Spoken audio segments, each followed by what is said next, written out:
Today we're going to take another look at a Guidesman knife that I bought at Menards. Again, Guidesman is a house brand from Menards. And this is the Drover, the Guidesman Drover. So it is a Stockman. Real quick, the specs are the steel is 420 stainless. Blade finish is satin polished. Has a 2 5/8 inch straight clip point. So there's a look at the clip point blade. And it has a 2-inch sheep's foot. And there's your sheep's foot blade there. And it has a 2-inch spay blade to it. The handle is wood grain, and the knife weighs 2.86 ounces, and it's 3 7/8 inches closed and 6.5 inches overall. So there's the basic specs on the knife. It does have these really nice brass bolsters. 3 pins here for the brass pins. And the wood grain is, well, it looks pretty nice. I think that's an attractive looking wood grain there. I did not find any cracks in it. If you remember my video on the folding hunter, Guidesman folding hunter, it had some cracks in the wood grain, but this one came out pretty nice. The transitions are pretty nice. Everything's smooth here. We look back here, we got brass liners. And I don't see any significant gapping. Maybe, no, that was just a reflection. But looking at the back spacers, they're all nice and smooth, polished up pretty nice. The blades, that's not a bad looking clip point there. A little bit different design of a clip point, but not bad overall. So I played with this knife just a little bit, kind of gave it the once over, kind of wondering what the difference was with another budget knife. And so I thought I would compare this with a buck budget knife, a buck knife that was made in China. So this is a buck 373 Trio, and it's got a wood grain handle on it also. Both of these knives are available at Menards, and I believe this is on the Menards website even. As you can see, the Trio is like a medium-sized Stockman, and this is a full size.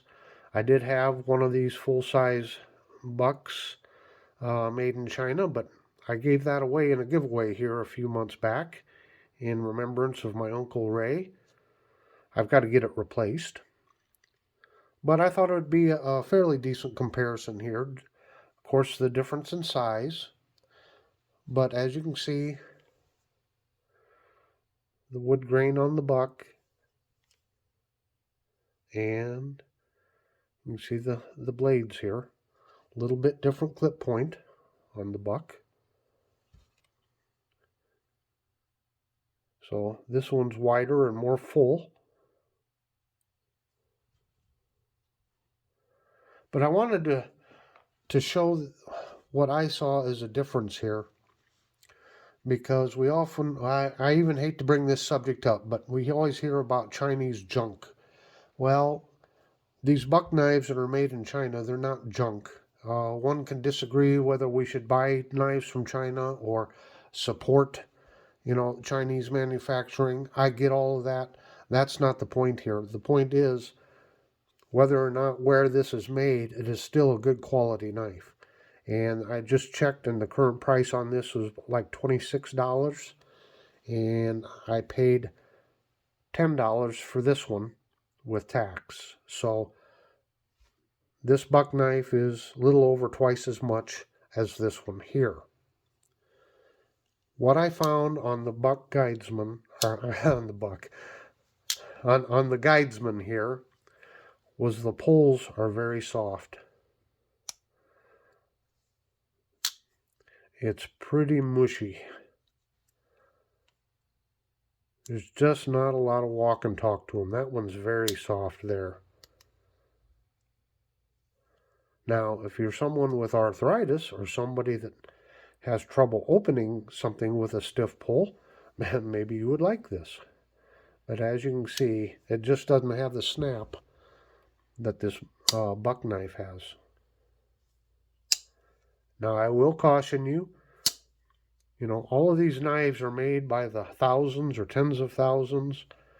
I have no idea. Maybe I just got a bad one. Maybe if I went and bought another one, I'd find it having a good snap. You could buy one of these bucks and find that the walk and talk's not good on it. That's just a problem with mass production. Now, I did apply a little bit of oil into the pivots. And you can probably still see it there. Just a little bit of it there. None of the oil came out dirty. So there's not gunk in there. It's not that the pivots need to be cleaned. They're actually very clean. But this one here, this one just, wow, it's really soft. As you can see, it doesn't snap shut either. There's no snap to it there. Pretty soft. So what's the advantage of this? Well, if you're in Menards and you're buying supplies for a project that you're working on and you realize, oh my gosh, I lost my knife, I like Stockman's, I need a quick knife, you can pick it up while you're there. And it's not a budget buster. It's not a bad looking knife. It'll do the job. It will cut. It will cut. So there's just kind of a brief comparison between two budget knives. Both can be bought at Menards. And if anyone else out there, if you've bought one of these or one of the other Guidesman slip joints, please let me know in the comments below what your experience has been with them. I think this knife will do what it's intended to do. It's going to cut. It's going to cut.